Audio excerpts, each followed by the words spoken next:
Welcome Welcome. to episode 52 52, of Tangled Rights. which is the number of weeks in a year. Yes, But that is correct. we haven't been going a year yet. We haven't been going a year. I guess that's the end of the year. So I don't know how we'll count. What did you just do? We'll do something soon. Why? So it hears you better? Do I need to? Sure. Does this help? This is Tangled Rights. I was listening to our episode 1. Man, we've changed since We're then. so here. much wiser. We're just more loose with it, baby. Much more cynical. I think we've gotten more comfortable having to be on camera and look at ourselves and hear my stupid voice. Also, people seem to laugh at my jokes, which brings me joy because it's pretty much my only redeeming quality, I feel like. And you're about to say something shitty. So We're two attorneys based in Las Vegas, Nevada. Yeah. Hi. Cox and Wilson. Shane Cox, Justin He's Wilson. the Cox. I'm the Wilson. Licensed only in Nevada, except if you talk to Justin, he's also licensed in Kansas. The best state in the union. We are not intending to create a legal relationship with you. Or a client one. By way of this podcast only. Correct. We love by the clients. Conversations we have. And we fight super hard for them. I actually just got accused, or not accused, but I guess it's funny. I talked to one of the prosecutors over the DUI team about a case that we've got on tomorrow. And initially, we talked about the offer, but then I looked back through the discovery and I said, wait a minute.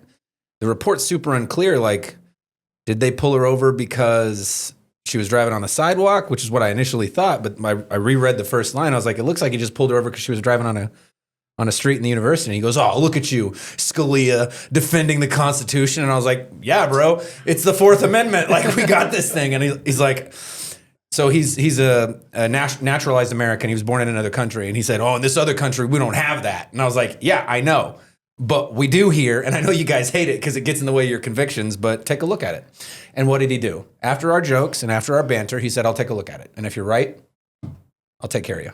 And sometimes these police reports, we read many police reports every week. Literally 4 to 20. Somewhere in that range, we'll be looking at all these police reports. And the cops aren't great writers sometimes. Like, they don't explain things very well. Did you see that one that was talking about the dude that jumped in the Bellagio fountain? We've talked about that here with the glistening sun glistening off his chest, light glinting, like right. Got me. AI wrote that report. Hot and bothered, but some of these aren't red. Like the one you were talking about, you showed me, and I don't know. They said that she was driving on the sidewalk, but was that after they tried to pull her over? Right, and she was trying to move to the side. Like, correct. So these things have to be very clear because you can't just be pulled over for nothing. Correct. And then when I asked the client, I called her to confirm because, hey, what did you get pulled over for? She can't remember if she accidentally got up on the curb and that's why they pulled her over, or if she pulled over onto the curb because there's no curb there. It's like an ADA compliant area of the UNLV campus. Yeah, it just kind of rolls. It's right by the law school, so I was in this area Sam Boyd. Quite a bit. William S. Boyd. So I thought it was Sam Boyd. Sam was his father. You can call me William. Oh shit! Yeah. Sorry. Yeah. Junior. Yeah, sure. Met him in a law school class actually too. William S. Boyd. William S. Boyd, the senior. No, he's the son. He's the younger one. Did he fight you? Runs Boyd Gaming. No, he got us lunch at one of his casinos because we were in a casino law class, and so did he say, "Hey, help me make more money with your legal"? No. Not launder, like just, learn how to make laws that are profitable for him. Yeah. Boyd Gaming has quite a few properties here in town. Boyd's the win, right? No. What's Boyd then? He owns, I think, the canneries. And then Samstown. Yeah, that's the one. I've never been there. I grew up kind of by Samstown. So, yeah. Your family wouldn't live there now, though. We went there growing up because they have a light laser show and they had movie theaters. Like, growing up in Vegas is different than anywhere else because you go to the casinos to go bowling, to go I do really like the Red Rock Bowling. To go see movies. All the casinos have movie theaters. So growing up here, you would go there and just like, right. They had food halls too, and you could go eat there after you hang out. Sure. You can't be in the casino area. You can't, sit. You can walk through them. But as kids, like I'd go to Sunset Station or Samstown. Those were the spots closest to my place when I first moved here, and there's a movie theater in there. I was able to see 4 movies a week for $20. Yeah, no, Good deal. And when you don't have friends because you just moved to a new town, it's literally a mile from my house. It's like fuck it, I'll go to the movies. And living in Vegas is different. Like people always ask, oh, do you Dude, did stay you in know casinos? No, but that this city just has a boundary and it just stops? yeah. Why are you? Apparently, it's a thing. What are you talking about? Trending. Vegas. I talked to another lawyer friend of mine this morning, and she was like, "Did you know? Blah blah blah." And I'm like, "What are you talking about?" She goes, "Well, it's just like there's just a wall, like this person's property, and they've got a wall for their back, and then there's just nothing." Like, no shit. What do you think happens at the end of a city? It fucking ends. I don't even understand why this is a thing. I don't either. I don't It seems I'm not- stupid as fuck. Because we're so like urbanized. You live in your house and you're like, oh, I see a neighbor, and then there's people that are like on the edge of Vegas. Like at nighttime. Are you it's saying even the dark. city of Las Vegas or like the edge of town, like Clark County? The edge of town. So like if you go up north, Southern Highlands? Or Oh, and then Centennial there's no Hills. house. yeah, or like Okay. down off Wagon Wheel where that Or- judge lives. Okay. That's the area that judge lives in. There's just a house and then a fucking mountain, or a house and open desert into a mountain. We're in a valley. But with also, mountains like around every us. city I've ever been in, it's like It's just open. Yeah, you're in plains. driving. There's trees, there's roads, city. So I don't understand why this is so baffling. I mean, I talked to Nick about it yesterday. He was the first person that mentioned it. My buddy Nick from California. Okay. And I guess LA blends into whatever, which blends into, okay, that's fine. That's Yeah. different. But at some point, it still ends. There's got to be an end somewhere. Yeah. It's Okay. not like it's just a city throughout the whole state. So that's the part where it's doing my head in. I'm like, I don't understand why this is so fucking confusing for you idiots. I don't know. I'm not a TikToker. I don't tick either. Okay. All right. Whatever. But anyway, Vegas just stops. So big deal. Yeah. Now you know Vegas has a boundary. Okay. All right. There's a lot of cool stuff out in the desert, by the way. There's petroglyphs. There's that some are cool stuff. Thousands of years old. All the developers are building up into it now. Hella ants. You can find some sick ants out in the desert. Justin's an ant connoisseur. I do What like do you to- What do you guys call yourselves? Just fucking badasses. Ant fans? Fans? There's a really popular guy. His company's called Ants Canada. He's a Canadian ant collector, and he calls it the ant family. Okay. don't So you're a know. member of the ant family. Okay. No, not really. I just like ants. I think they're cool. It's kind of like Jonathan Hicks, my old boss. His dad is a entomologist, an actual one, and he keeps bees. Okay. It's But same- bees are helpful to the, ants are helpful as they well. cross pollinate and all that. I don't think All right. ants pollinate necessarily, but they do help with trash reduction and stuff. Like they eat little carcasses and whatnot. It's like spiders, right? If you didn't have spiders, we'd be overrun with other insects. Everything serves a purpose. Okay. Except for mosquitoes. They don't really, right? They Bring give disease. they give people malaria, Oh, there you go. and I think they're one of the West few Nile- that could be taken out and like no effect. Or are we just trying to Dragonflies. limit them? Dragonflies eat mosquito larvae. Dragonfly nymphs eat mosquito larvae. Okay. So I don't know. There's got to be a waterfall effect. And then man. frogs eat dragonflies. Okay. Exactly. All So right. I don't know if that's a great idea. I don't know. I know that they're trying to engineer mosquitoes right now, which this seems like the start to a yeah. Yeah, it starts off with it would significantly reduce global burden of diseases. That's But then good. It said like fish, birds, bats rely on mosquitoes. Okay. Fish, birds, and bats. What Well, would we do let's without get- those? Let's get more of those. No, I like bats are cool. I'm being sarcastic because if you Oh, don't okay. have fish and birds, Then where does the waterfall end? I don't fucking know, dude. And how many species? Google how many species the humans have killed so far. Like A ton. A Like lot. 96% of all species are gone. Species? species. Speci. Yeah, that's how it is. All right. So we talk about legal stuff. If this is your first time here, we promise we talk about legal topics. It's been 10 minutes? Holy shit. We are lawyers. We What's are it say? It lawyers. doesn't give me a percentage, just gives me a number. At 381,150 animal extinctions since the 16th century. Because of humans. That isn't going to have an effect. Minor deal. Anyway, Okay, back to case law. we need to get you a microphone for We this do. Lizzie Borden because apparently you know most about Lizzie Borden. Use that microphone. Just scoot it. It's not turned on yet, but I'll set up the Lizzie Borden case. I was looking for a way to include my hat. I'll include it right Just now. do it right now. Montgomery biscuits, Montgomery, Alabama. one of the minor league baseball teams. I always represent a minor league baseball team. The Montgomery Biscuits. This is a bacon biscuit. It's a brown. the Montgomery Biscuits. Yes, Montgomery Biscuits. Isn't that fantastic? I want that. I support that. Yeah. You Give it to me right now. You can wear it. 7.5. I look stupid or are you with bigger? hats. Bigger. A little bigger. You got to be bigger. It's Darn it. fine. Whatever. So it's a biscuit with bacon on it. No, wait, it's just isn't beautiful. this the way That's how you're you do it. Yeah. I'm Fred Durst now. Yeah. You look. Keep rolling. You look fantastic. So I look like a fucking knob. this is a case in 1943. Catherine Holloway is Middle of World Montgomery. War II. Context. Okay. Not much context. But the similarities between the Lizzie Borden case and the Catherine Holloway case are something that comes into play here. Lizzie Borden her mom had passed away. She had a new stepmom. Her dad was worth a lot of money, $300,000 in the 1930s, which nowadays is $10 million that they were saying in today's dollars. Okay. One day, Lizzie's stepmom and dad are both found murdered by an axe. Okay. Catherine Holloway's story in 1943, she's 33 and marries a rich 55-year-old. Okay. Catherine is in her nightgown, knocks on the neighbor's door and says, "My husband's been killed." Guy goes over and sees just a crazy amount of blood everywhere. And the murder weapon's determined to be the end of a feather duster. Okay.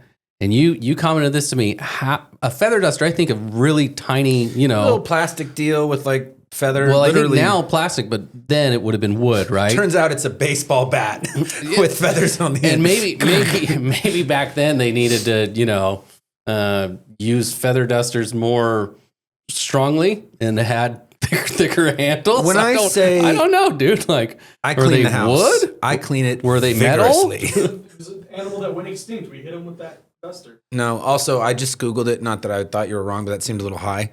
300,000 in the 30s is worth $5.7 million. The article I saw said 10, but still yeah, a lot of okay. money, a ton of money. That's Which plenty of speaks money. a lot to inflation in our country and how getting off the gold standard was a bad idea.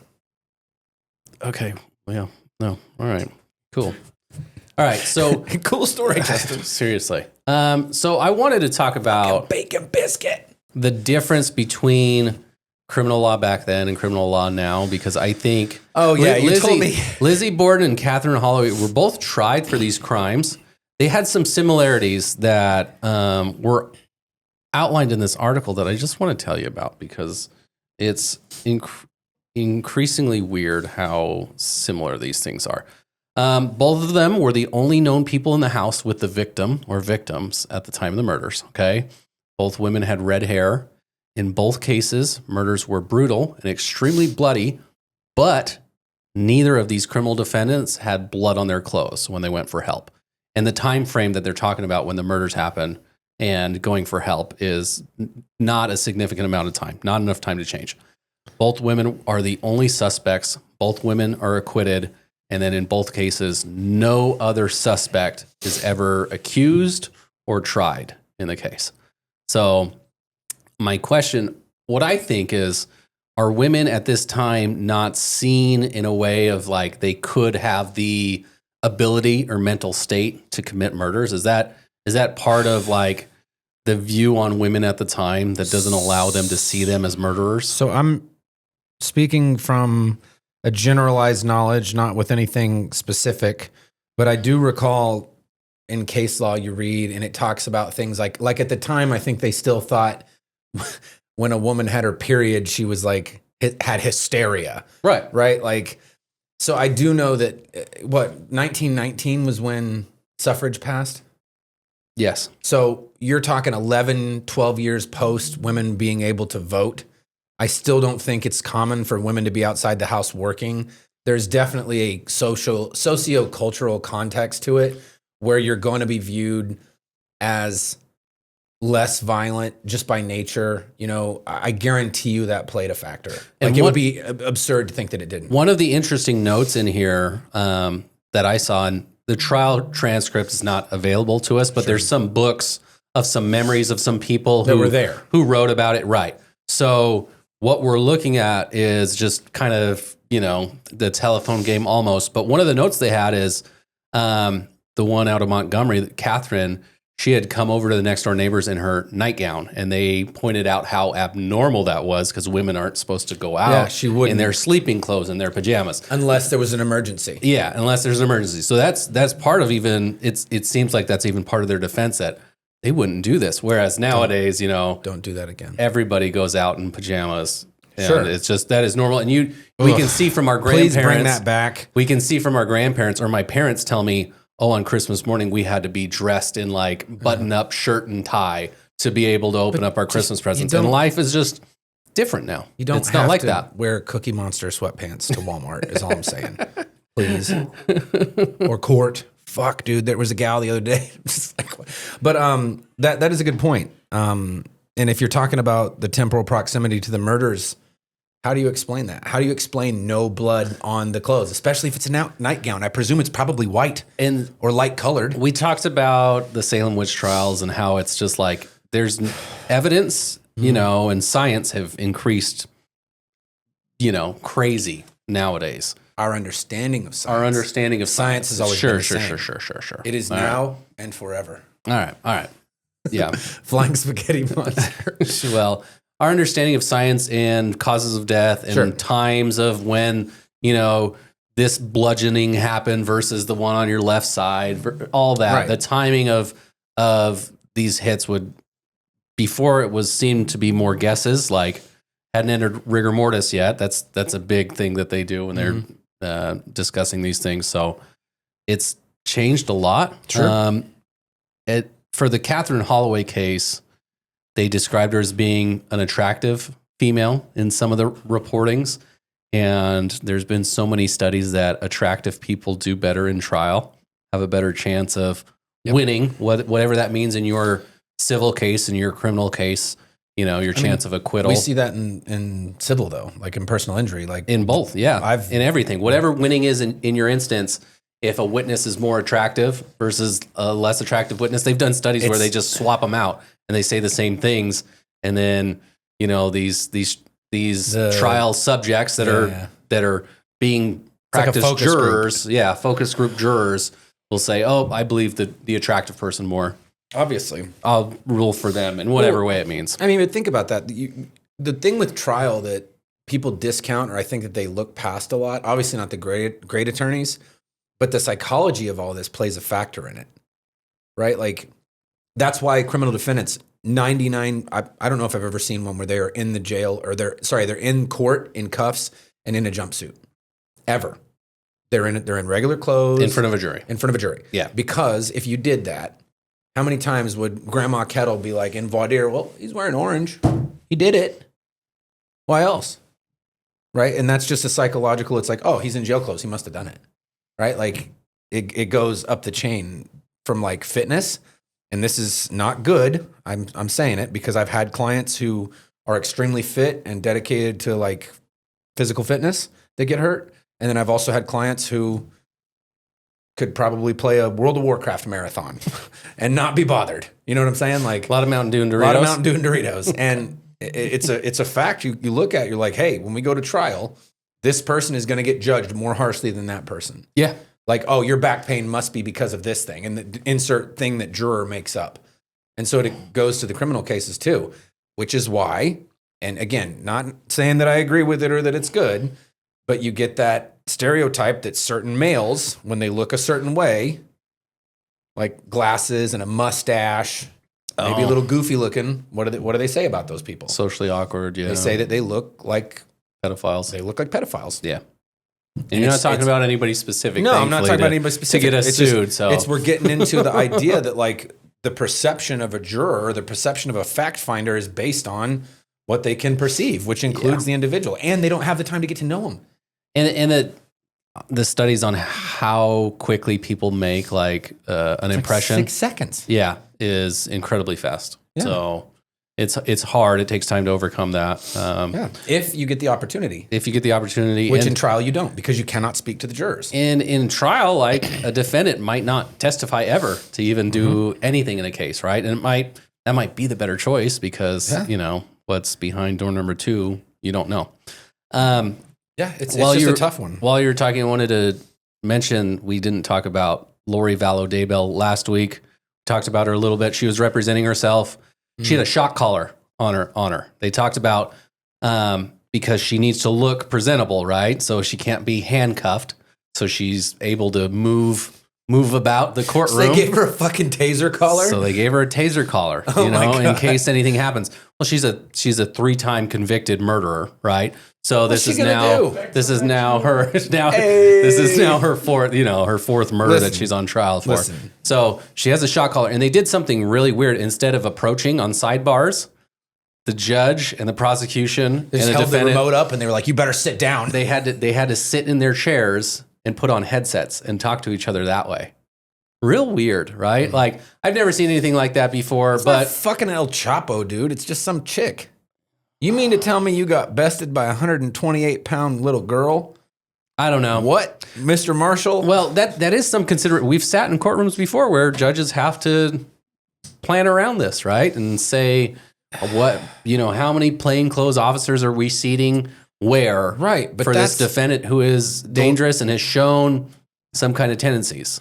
And I'm not saying she does or doesn't. She says some weird things. Okay, but still, I get you. We got to take into account physical abilities. I'm just saying they plan these things, Yeah. They plan these things. And look, it went off without a hitch. They never... Right. All I know is when I heard taser collar, now I want one. That's our next thing. Taser vest or whatever it is. I don't.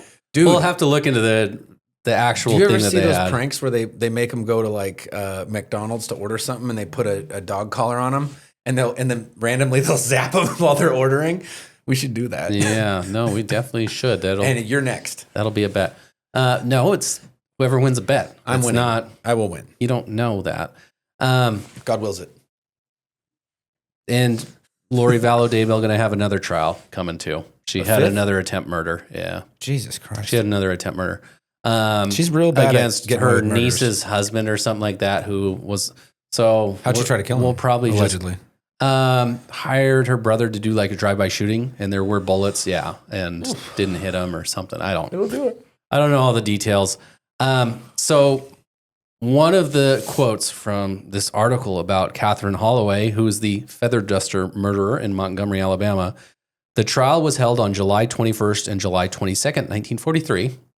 Only 10 days after Holloway's battered, bloody, nude body was found on the sleeping porch of his home. Trial 10 days after the murder. They don't need to do an investigation or any science because they don't have any. They don't do it. It's just all testimony. And so there's nothing preventing them from But it's probably also doing a better trial for defendants. I would guess, but like what's I want you to discuss how things are different now than back then. And I think one of the things is things can change. You can go and investigate and talk to more witnesses.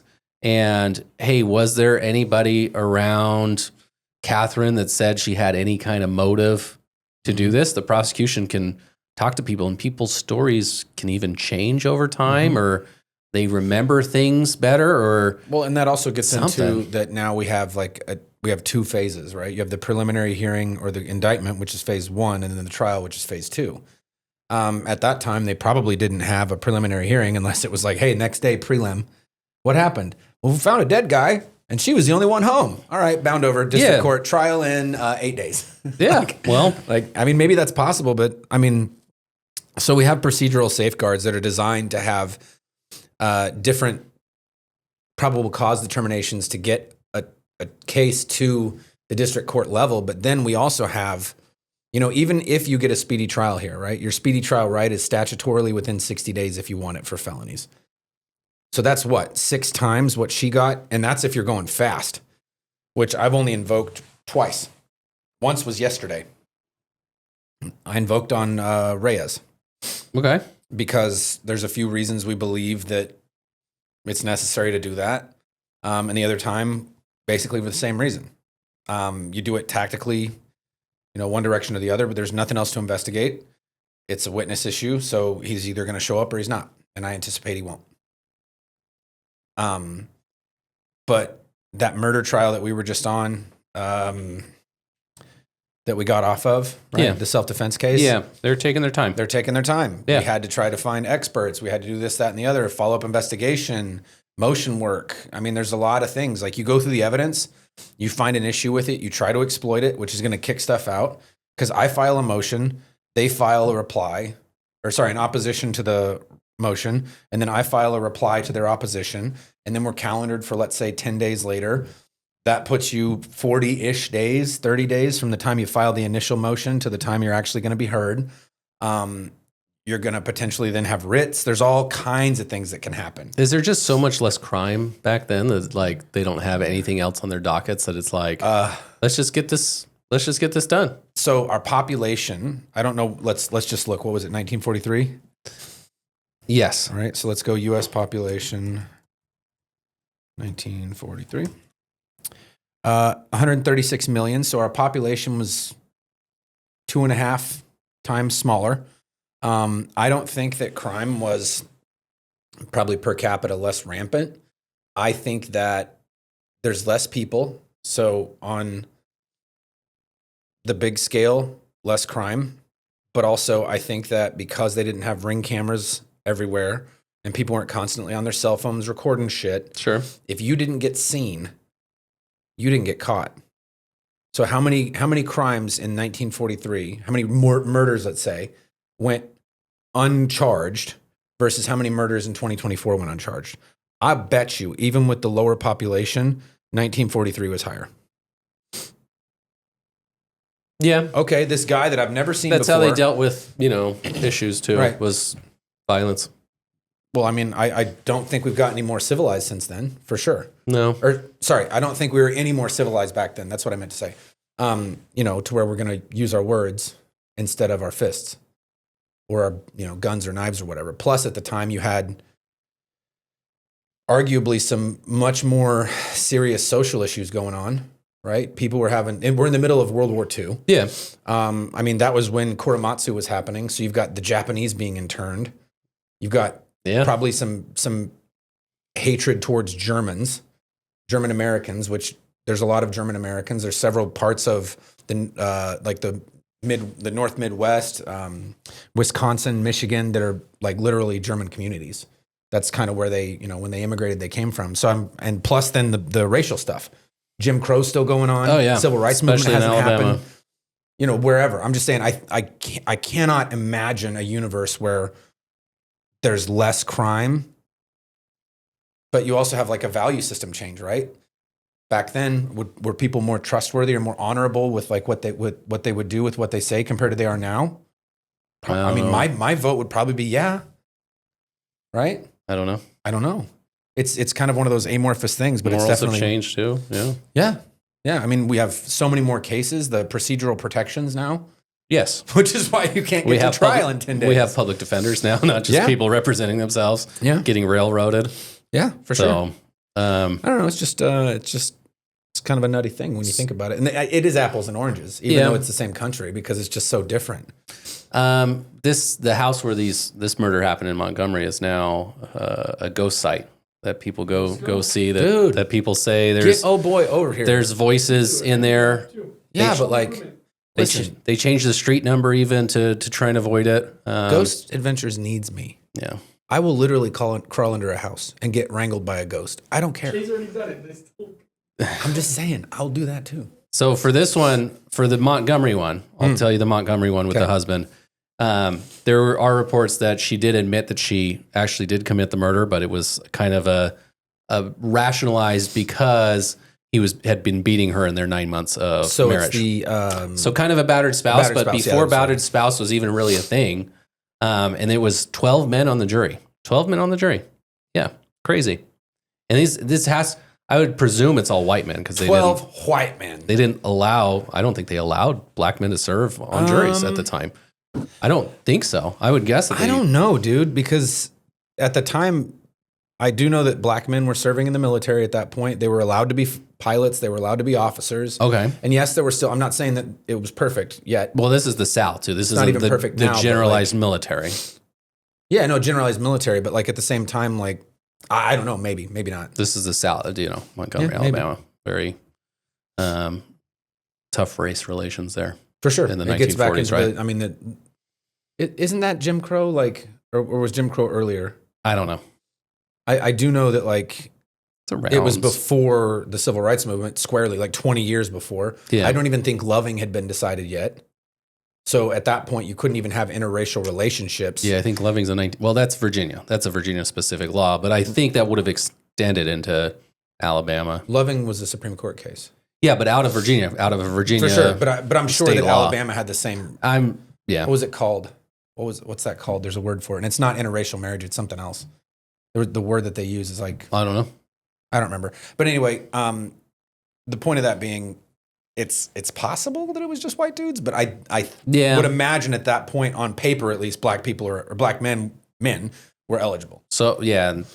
I don't know. The Lizzie Borden case. Anything interesting about that, Austin, that you want to share with us? She murdered, is accused of murdering Allegedly. her dad and What her stepmom, murder? but she was acquitted. So She's anything the best guy interesting, or is that around. just another one of those sites that people, because there's murders there, it's a ghost site and becomes a famous I story? think it's literally plugged in. Hook us up, dude. Hook us up with your knowledge and insight. You love dead people too. Just don't show your face. We don't want to see that. I mean, Lizzie Borden is one of those ones that I haven't done an extensive amount of research on, but I know that it was a lot of like confusion, and it was almost like Salem witch trials where they were just kind of like, we don't know who did it, but we're going to just say it was you. But I do think it is one of those sites that, because it was the axe murders, that they were just like, haunted. Is there activity there? Probably. But I don't think it's as hyped up. And from what I saw, there was a lot of things pointing at her. Yeah, probably. The husband had given his new wife a lot of stuff, and so his daughters from his late wife were upset about that, and they didn't get the money, and then they were kicked out of the house for a little bit, and then they had finally been allowed to come back, and she was the only one in the area that had the means and opportunity to do so. But again, no blood on her clothes, so... When you have like a scene that looks like a Jackson Pollock painting. Yes, and that was the reports of both of these. But when you're looking at the wall, there's blood splatter here and here, and then there's just a human-sized spot where there's no blood splatter, and the person doesn't have any blood on their clothes. Good reason maybe not to charge them. One last question: do you know what an inquest is? An inquest, like... It's a legal term called an inquest. I've never seen it used, so I don't know if you know what it is. An inquest. I mean, I think I know what it means, like, semantically. Okay. An inquest is literally what it sounds like. It's a question? It's an inquisition. Like, it's bigger than a question. Okay. We don't do this anymore. It was in one of these cases. I can't remember. I think it was in the Catherine Holloway case. Okay. An inquest, it is in Nevada law. It is a special thing that happens when a person dies suddenly and presumably looks like a homicide or has reasonable suspicion of kind of homicide. Foul play. Okay. So an inquest is a special judicial proceeding that can happen that a justice of the peace can bring. And it says a justice of the peace can be the one that can be paid to investigate this too, like $35 a day. Real weird old law. So an inquest is looking at the cause of death for a person. Okay. So seeing what the cause of death. We don't see that anymore. The police are pretty good at investigating these things. This is just another way, another route that people can use to look into the cause of death. So this is a justice of the peace can issue subpoenas to see what the evidence is. Sure. Even to see if there is any kind of foul play. So strange. A family member, I guess, if they think that there's something, could put it in front of a judge and say, hey, look into this a little more because I think that there's something's off here. Rotten in Denmark. I've never seen this used. I've never heard of this used anywhere recently, but technically it is one of those laws that's on the books that you could use so you can bring evidence and witnesses and testimony to see, hey, does this look like something weird, or does anybody have a motive? Like, is this something worth looking more into instead of letting this body go? Going back to Chad Daybell, he had his wife, buried real quick. Real quick. No inquests here. No inquests here. Pay no attention to the man behind the curtain. Not a common thing in the law today, but has one of those common law histories of, hey, before this, our understanding of the science was at the point it is, where we can tell pretty quickly, not just, dead body. It's, cause of death. Sure. There's a big bruise on the back of the head. That's probably nothing, So it's a lot different nowadays. Cops are much better at that, and they have specific units for these kind of things, looking into homicide. So the TV shows make me think that it's a lot better, but it really is. They are a whole lot better at that.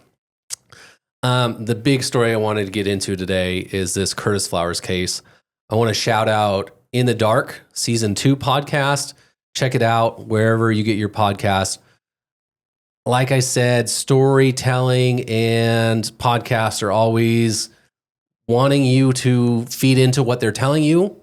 So this is told through a certain lens, and it is definitely told in a lens of saying Curtis Flowers is not guilty of this quadruple homicide. So Curtis Flowers lives in Mississippi, Grenada, Mississippi, I believe it is. Or maybe I got the town wrong. He lived in a few different cities, and there's quite some stories about where this all went down. So at the Tardy Furniture Store, okay? Tardy Furniture Store. Tardy? Yes. You're late. This is in Come get your couch. Greenwood. I think it's in Greenwood. Oh, I'll have to check here. Okay. But the Tardy Furniture Store, one day 4 bodies are found, brutally murdered, all shot, kind of execution style, back of the head. One teenager who's working at the furniture store survives like a day or two, but then succumbs to his injuries and dies. He's not able to speak to anyone. So the owner of the furniture store dies, and then 3 other employees. They took a while. It wasn't immediately that Curtis Flowers was the suspect. It took a while. He had worked there for about 2 days, and then it's disputed whether or not he quit or was fired from the job. It was around July 4th, and he just didn't come back to work, or potentially he had broken something at work and just kind of didn't want to come back. So it's undisputed that he did break some batteries that he was delivering to the store. He did not secure them enough. I mean, it's probably lucky he wasn't there. He'd been killed by whoever it was that committed these murders. Yes. So the story of who committed these murders is legally unknown at this point. Curtis Flowers famously is tried 6 times over the course of 20 years for these 4 murders. He spent a lot of time in custody. He spent all of that time in custody until he was not pursued anymore, we'll say.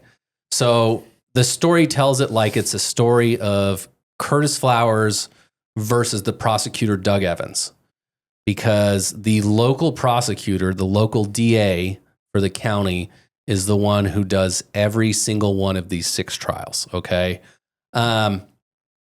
We see in the news sometimes that trials become too big and too important for the local prosecution to deal with, and sometimes they're tried in other counties or other cities or somewhere else that aren't as familiar with the facts of the case and the witnesses of the case.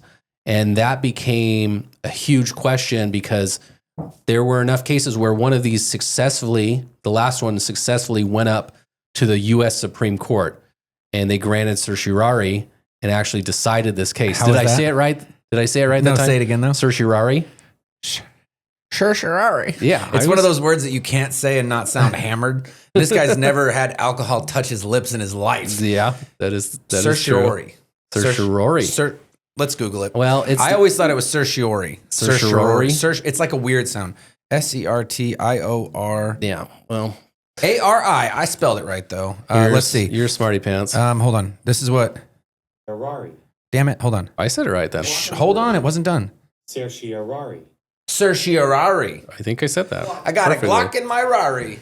Okay. 17 shot. No, 38. So the story becomes Doug Evans versus Curtis Flowers all these time. It should be. Okay. And the voices, it's interesting because these people have some accents. They're like deep, in Mississippi. They got some accents. So incredibly interesting to hear. Bobo is the kid's name, who I said survived for a little bit and succumbed. That's his given name? No. Oh, damn it. But that's what he was called all throughout. And his dad was interviewed, and man, that guy had an accent. Like a twang, like a deep south. Oh, it was like I had to really focus. You know, I listen to my podcast 1.5 speed. Like that You've dude been in my car before. That dude from The Waterboy? Yeah. That's Mississippi, right? Or is that Louisiana? Louisiana. There's similarities there. There's some. But I had to slow down the podcast to just regular speed on that. Yeah, to try and understand. This fucking guy, the sacrifices he makes for Cox and Wilson. I know. 3 cheers, Austin. Hip, hip. I listen. This podcast is like 20 hours long. It's a long one, but it's incredibly interesting story. There's so much. It's 6 trials, dude. It's 6 like multi-week jury trials of information and investigation. 20 hours. That's not enough. I know. I agree. I would have loved more. What's the podcast called? In the Dark. In the Dark. He needs more. In the Dark. Give it to him. Season 2. Season 1 was not as great. Season 2, Curtis Flower's story, fantastic. The first trial happens October 1997, and they only try on the murder of Bertha Tardy. So she's the owner. Okay, Tardy Furniture. Furniture. Bertha Tardy. Okay. We mentioned before the biggest thing in front of the Supreme Court is the juries and the makeup of the juries in this case.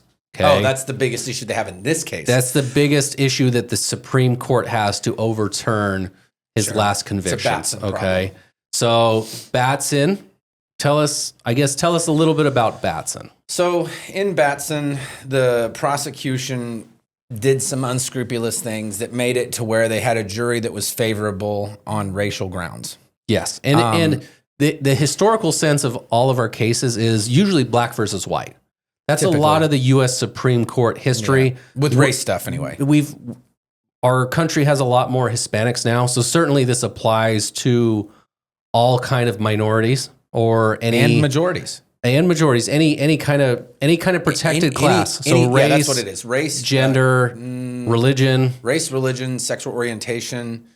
I think age. I don't know if gender, if it is, it just became protected because it wasn't before. Well, it's more one of those semi. So the idea because there are differences in gender. If it's an immutable characteristic, then you cannot discriminate on the basis of it, right? Which we're challenging, in today trans rights and all that. Which it's still could immutable. Change. The idea is just because it was, if we're operating in the realm of trans is because I'm not getting into the weeds here. I was born male, but I feel like I'm a female. I'm right. Because it's what I feel, but it's still an immutable correctness, right? Nature or whatever. I don't know how. And that hasn't been a challenge in the Supreme Court, And it's like the sticky thing. I don't know what that, like, if I'm a trans person, am I saying that, hey, nature got this wrong and I should have been born because, I'm simplifying. I don't understand this very much. Like my brain and my soul and my conscience is that of a female, but nature gave me a male body. It's an immutable female characteristic mentally and all that. I just happen to have the parts that don't match up with how I am internally. Okay. That's the immutable part. Yes. So it doesn't matter if it's trans or not. The idea is that gender is something you cannot change with whatever it is that you are. Yes. Whether it's outwardly correct versus whatever. Sure. I'm not getting whatever into it the weeds is. But and it's usually if you're the you same. Like how I did that? That was very politically correct. If you're the same as the defendant. So if the defendant's a female, and the prosecution is striking all of the females or all males so they have to have a blank neutral basis. Batson's out of Kentucky, which is also a southern state, that had south of Mason-Dixon. Yeah. There you go. Batson was a black man who was on trial. Correct. And during your trial selection of the veneer of your choice, veneer. That's the way I always say it. Veneer. I always say veneer. So if it's veneer, then I'm a fucking idiot. I hear people say things different ways, and it's I want to know. That's not the point of it. We're just okay. We're talking about Batson now. We're not talking about how to say veneer or veneer. Of your potential jury, you can strike for cause. You can ask the judge to strike for cause. Let's say somebody knows a witness. You'd get them out. But then after that, you get what are called peremptory challenges. Okay, which means you can get rid of a potential juror for whatever reason you want besides one of the protected classes. I don't care. Veneer. I think, right? Veneery. Veneery. I've never heard it that way. I don't know. This AI says it must be right. Yeah, it must be. Okay. It's all Latin. Yes. It's a dead language. Who knows? Whoa. We operate in that dead language, It's sir. true. Sua sponte and shit. You can't, the big thing here is you just can't make that be the reason. He's black. Get him off. That can't be it. It has to be a neutral reason for whatever the thing is, whether it be race, whether it be gender, whether it be orientation, whether it be religion. Oh, I don't want Muslims on my jury. That doesn't work. Or I don't want Catholics on my jury. Or Mormons. Can't do it. Yeah. So and the interesting part of this is it's not just defendant's fair rights for a fair trial. Mm-hmm. A big part of what the U.S. Supreme Court has focused on is it's your right to be a juror. I was going to say it's the discrimination of the You juror. have a right to be a juror, and it shouldn't matter that a defendant looks like you or doesn't. acts like you or doesn't act, whatever it is. Yep. It shouldn't be. You shouldn't be struck because of something you can't change. You are constitutionally required to serve the country that way. So it is a two-part. There's certainly a huge aspect of having the defendant have a fair jury trial. Why does that matter, though? Why does each person's consideration with a juror and the defendant matter? Because why else would the prosecution be doing it? Like you align with people that you have experienced things that are like, right? You see things through their lens more easily. And we have what's called the golden rule. Okay, everybody should know what the golden rule: do unto others as you would have them do unto you, right? So we have this standard legally that you cannot ask any jury member to put themselves in the shoes of any witness, any party, anything like that. Okay. Listen, if she there's a did lot of that- ways to try and get around that, but If she did that to you, wouldn't you hit her? yeah, well, whatever it is, Whatever. that's disallowed. Not allowed for in any principle. any trial attorney. Most So- trial attorneys know that, and that's a good way to appeal to people. Is hey, if this happened to you, what would you do? What would you do? Yeah. Making them the conscience of the community. I do have a kind of an interesting question, though. So the juror doesn't have an attorney in Batson. The juror doesn't bring an appeal. No, How does defendant's attorney have standing, or does the court? And I don't remember. It's been forever since I read that case. But does the court bring it up on their own? Hey, by the way, while we're here, this person's constitutional rights were also violated, and because they can do that, they can take it up on their own if they see one. They're allowed to. The Supremes are. But I don't think that if I don't have standing, I think I am disallowed unless the court says, "Hey, I realize he doesn't have standing." I think we have to. I think we have to talk about how a Batson challenge occurs. Okay, sure. So after this Batson case, you can't just sit silent. And let's say the prosecution. We'll put ourselves in our shoes. We have a black defendant on trial. Okay, and then the prosecution strikes all of the black jurors, potential jurors. They strike using all of their them. preempts. Okay, we can't just sit there and say nothing, right? Right, And we then have to bring it object. up. So what happens is we approach the court after we know who they've struck. In Nevada, how it works is we pass back a piece of paper and write which numbers Plaintiff starts, right? and plaintiff or prosecution starts. Yeah. Right. So they'll say their number one, pass it over to defense. They'll say their number two. It's while the court's talking to the jury, so they don't realize that this is happening either. So it's kind of interesting. We're doing this back and forth while they're distracted and looking at the judge up there. And we're at these tables passing back notes, real cute, just like in middle school again. So we see that list and we'll take a mental note. Man, there's something similar about all these people. So we then bring it to the court. The court asks, okay, is everything good? And that's the point where the defense or the prosecution can do it too. Yeah, sure. Says, Your Honor, please excuse the jury. We have something to address. we'd like to approach. Yeah. We'd like to approach. And then the jury's going to go out in the hallway, and then you're going to make your argument. And then you'll tell the judge, we're doing a Batson challenge. Okay, we're doing a Batson challenge. And then what happens is whoever is on the other side striking these people has to explain to the court why. Okay. And this is where it gets real messy and we're in the weeds because they'll make up something else. Oh, he rolled his eyes when I said this. Right. They were nodding off, sleeping. They said that they knew a police officer. This juror said they really had some reason they couldn't be here. The court rehabilitated them. I think They don't want to be here, so they're not going to be paying attention. And I think because it happened whenever I was asking my questions during voir dire, that they're going to hold it against me, and I just don't want them. I don't want them to run the risk that this juror is angry that I'm interfering with their schedule because, yes, they were rehabilitated and it's something they need to do. Pretext. And this is, attorneys are so good because we'll come up with things. And they're trial attorneys. So unless they're fucking idiots, which I don't know anybody at the DA's office that I don't think could come up with something on the fly, even if they were doing it because of race or whatever, which I'm not saying that they would. I don't know anybody up there that would do that either. But like if they were presented with it and they're like, oh shit, it turns out I did only strike black people. Well, this guy did this guy did this guy did this. Because they were there, they're going to be able to come up with something. The challenge there is like, okay, that sounds on its face like a valid reason. It does, right? So how do you do that? If all of their preempts are for black people and it's a black defendant, but they have reasons that were articulated and true. Yeah. But then you preserve that for appeal, which is tough because you lose. The only time you need to do this appeal is if you end up losing. Yeah. But going back to the Curtis Flowers case, this is the exact example in all 6 trials. So first jury, all white. Second jury, 11 white, 1 black. Let's keep in mind that, this part of the country has a high percentage of black individuals. And so that's not a accurate representation of the population. Does it say what the veneer was? There are studies within the podcast of the percentages. I'll just go through the numbers real quick. Third jury, 11 white, 1 black. Fourth jury, okay, this is after some appeals come back from the Mississippi State Court where they say, yeah, you guys aren't selecting juries right. Like, be careful. 7 white, 5 black. That's the mistrial. That's the first mistrial. Because somebody said not guilty. Fifth trial, 9 white, 3 black. It's another mistrial, okay? And then the 6th trial, we're back. 11 white, 1 black.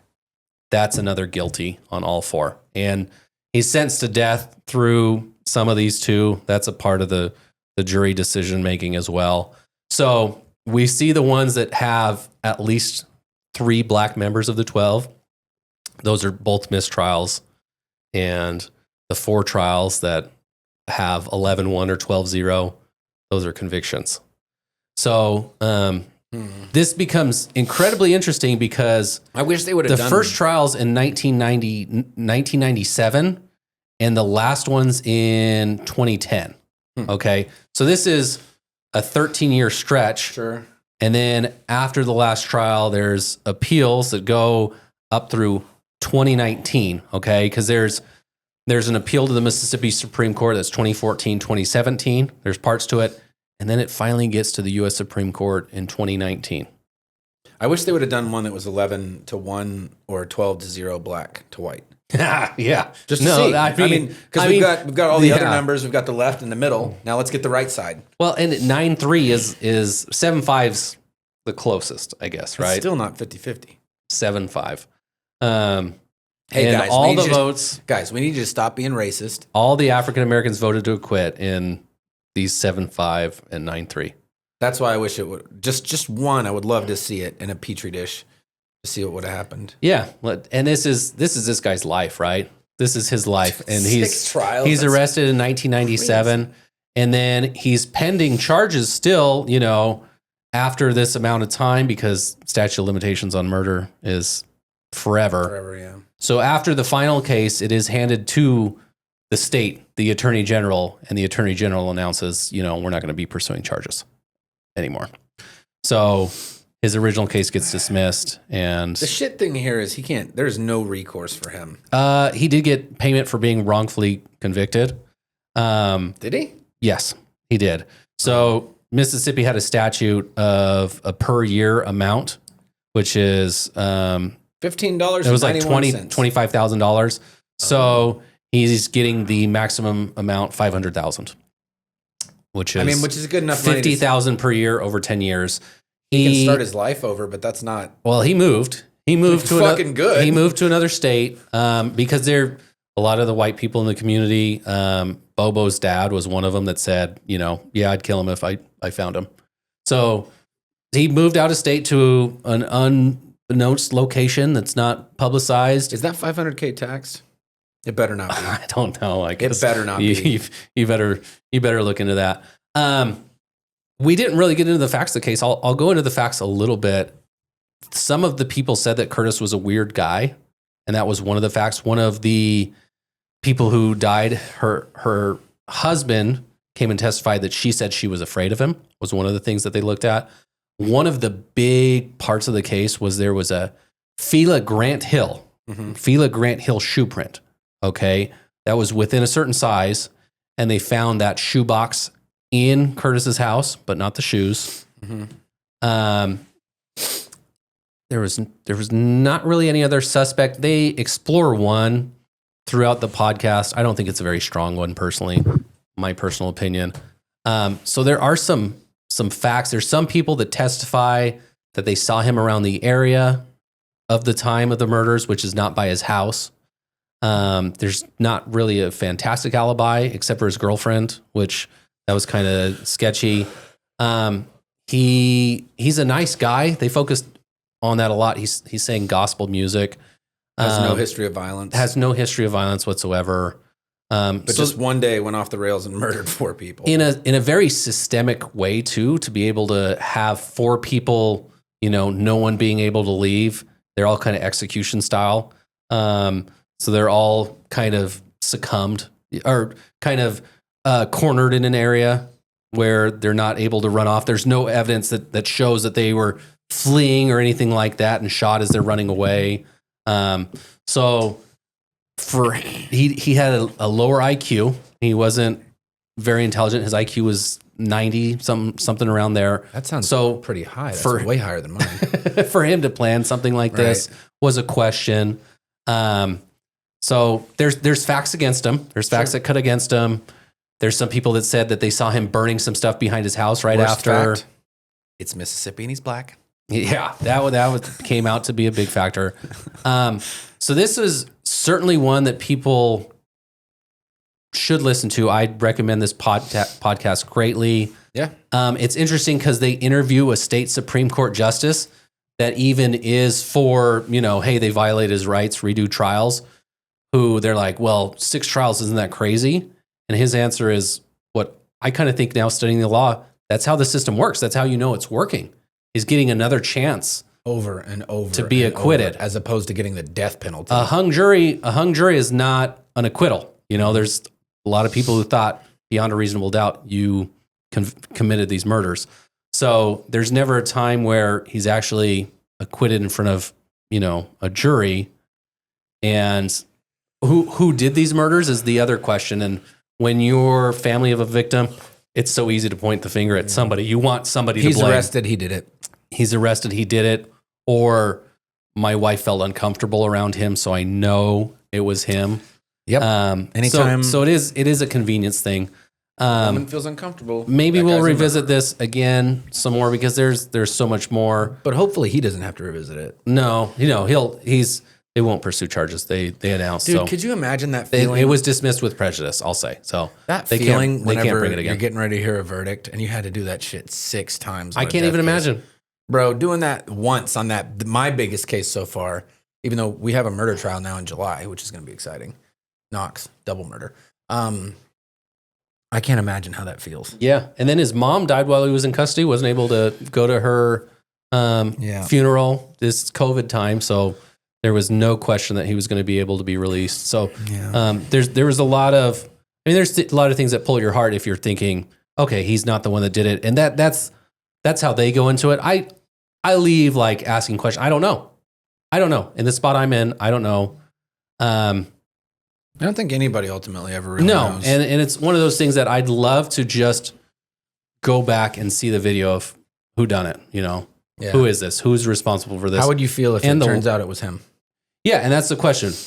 How would... But he's out because of a technicality. Yeah, how would everybody turn out? And we'll never know. When I say technicality, I mean a procedural rule. I'm not like making light of it. Oh, it's a technicality. It's a procedural rule. And the rules screwed up the prosecution so bad by picking the wrong jury so many times, not handing it off to the attorney general because I want to look tough on crime and I want to be reelected, And Bobo's dad is my friend. We golf together. Yeah. Or whatever. That could be part of it. Yeah.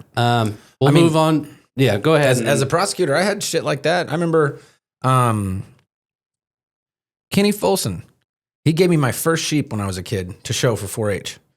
And a guy rear-ended him in a tractor and killed him while I was prosecuting in Montgomery County, Kansas. I remember having Micah, his daughter, who was a few years older than me, she taught me to show that sheep, saying, I'm going to do everything that I can. He was drunk. He wasn't wasted. It was like a fucking .07. So not DUI in Kansas?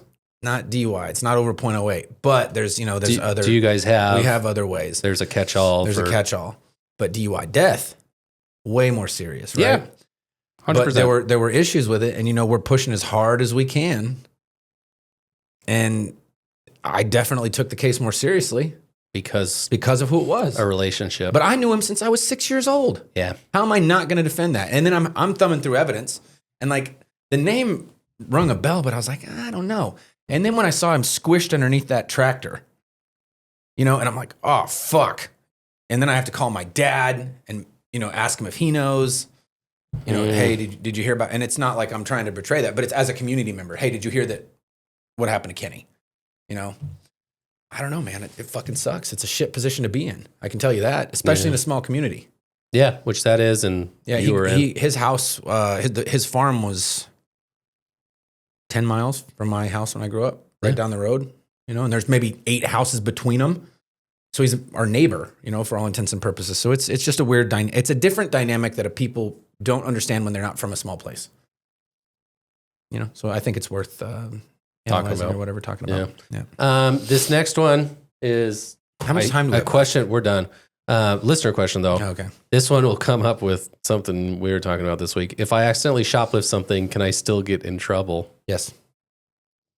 Well, they can arrest you. They can arrest you, and also you can't. If it's truly accidentally, it does require an intent.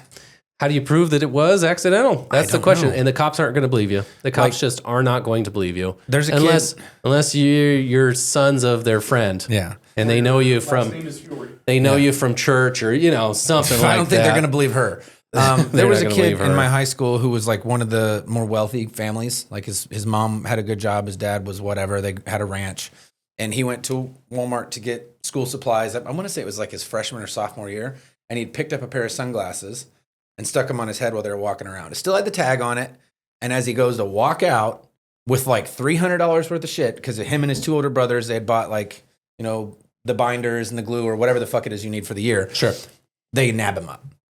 Hit him for petty larceny. And he's like, oh, shit, I didn't even, you know what I mean? Like, and the question we talked about this week is how can that turn into a burglary or a felony? So the way that it works there is burglary is in Nevada. In Nevada, burglary is entering or remaining in a structure with the intent to commit insert enumerated crimes. Can be petty, grand larceny, a felony, right? So if you go into a burglary, a battery even, you go into like if Austin works at a Albertsons and I don't like Austin, I go in there not knowing he's there, but I see him and I'm like, oh, I don't like him, I'm gonna fight him. Right then I made the intent to do a battery, right? I'm gonna intentionally hit him in the face, and I remained in the store to do that battery. That's burglary. It's kind of silly. So you can get a felony for even stealing $1. We had one this week. $1 worth where the of kid things. took, I think it was like fucking Clorox wipes. One of his buddies stuck it in his backpack, and they hit him with a felony and a conspiracy, which is a B felony. You're looking at 10 years in prison for stealing Clorox wipes. That's fucking stupid. It is incredibly stupid. I don't know, man. I think that they should carve something out for that. I mean, I get it. Like they're trying to curb retail theft, but that's why they have the organized retail theft charge instead of burglary. Right? For those people that are systematically going around to Kohl's and taking $200 worth of jeans here, $200 worth of jeans there, whatever. When you look at it in the micro, it's not a big deal, but the macro, it's like, oh shit, they hit 12 stores that day and took, like that kid that kept stealing from Sunglass Hut. He stole $20,000 worth of Gucci glasses or whatever in 3 days. That's a big deal. I don't know. So that's how you can get charged. Basically, intent is proved by facts. Why else would you not pay for it if you didn't have the intent to steal it? Yeah, no, and that's when you would need character witnesses. This guy's never stolen anything in his life. Yeah. He's a real idiot, though, and he forgets things all the time. That might be a good witness to bring. Sure. And what should they do if they get caught with that? Lawyer? Definitely call a lawyer. 100%. You might unless you can talk to him and be like, look, dude, I had no fucking clue. but then it goes against not talking to cops. I do it through a lawyer no matter what. I do it through a lawyer, yeah. But here's the thing: they're not going to give you the time of day. Correct. They're just going to arrest you. Well, they're going to give you a probably- citation mostly for those. It depends. If it's petty, yes. If it's petty, they'll probably give you a citation, Which is not good even because then arrest you're you. just going to get a court date. You're going to get searched, so make sure when you accidentally take sunglasses, you don't have any drugs in your pocket because they'll find those. Or Or cash because they're taking that too. Or if you're a felon, don't have a firearm on you. Yeah, don't do that. That's Just don't do that. Big one. That's the the way big we one see see. a lot of this is like it starts innocuous and then it snowballs to something bad.